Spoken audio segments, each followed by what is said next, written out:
ever figuratively swam upstream against the current of culture? Hi, my name is Megan, and I am doing a devotional series studying the life of Noah. Everyone wants to be a part of something, and we all have a serious case of FOMO, fear of missing out. Yet, when we make a stand against something in culture, it can drastically turn us into an outcast.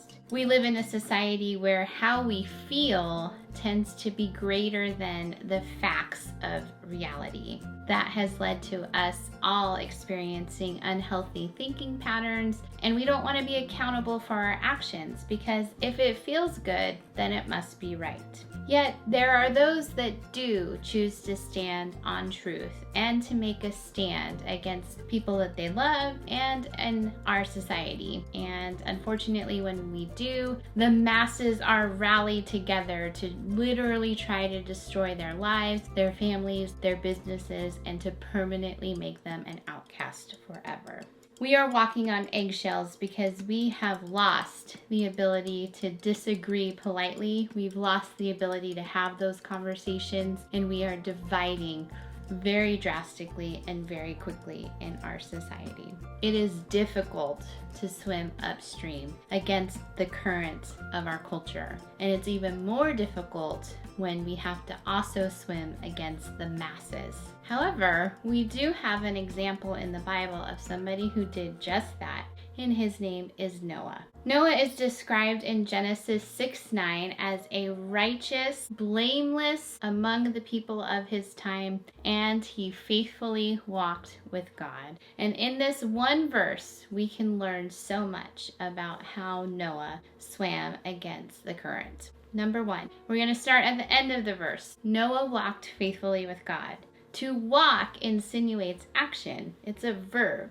And so what do we do to actively have a relationship with God? What do we do to have that walk with Him? Well, we have to do something, and that would be prayer, reading our Bibles, worshiping, and being connected to a community of believers, ones that can fill us with knowledge and wisdom and guide us through life, ones that are equal and level with us and where we're at, and ones that are younger than us that we can fill into. That's what walking means. And that's what Noah did. He had his father and his grandfather, who were actually still alive while Adam was still alive. So they had a direct oral history given to them, which went directly to Noah. So he knew how to walk with God because he had it from the original source of Adam. And Noah did just that. So here's my question for you, is how are you going to walk with the Lord? What are you struggling with? For me, it's prayer. I would encourage you to let me know in the comments so we can have a talk about it and we can encourage one another. Number two, because Noah walked faithfully, he was a righteous man.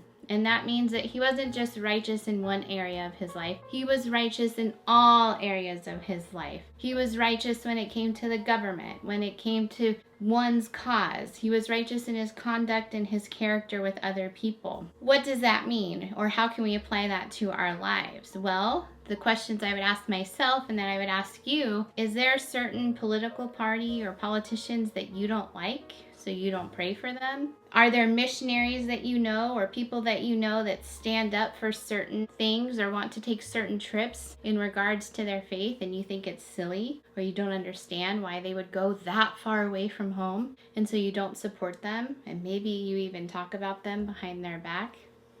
What about in your conduct and character? Are you the same person that you are on Sunday morning at church as you are at home or at work or on Friday night with your friends? These are all things that we have to think about and be weighing about. Where can we be righteous or where are we just? And it needs to be through and through in all areas. Number three, Noah was blameless. So what does blameless mean? Well, in typical Hebrew fashion, the word in Hebrew for blameless is actually much richer and much deeper than it means in English. And it actually means that Noah was whole, he was healthy, he was complete, and he was without blemish. This is actually the same word that is used to describe the sacrifices that were required to be brought to God in the Old Testament when the temple was still standing. I find that just an interesting fact.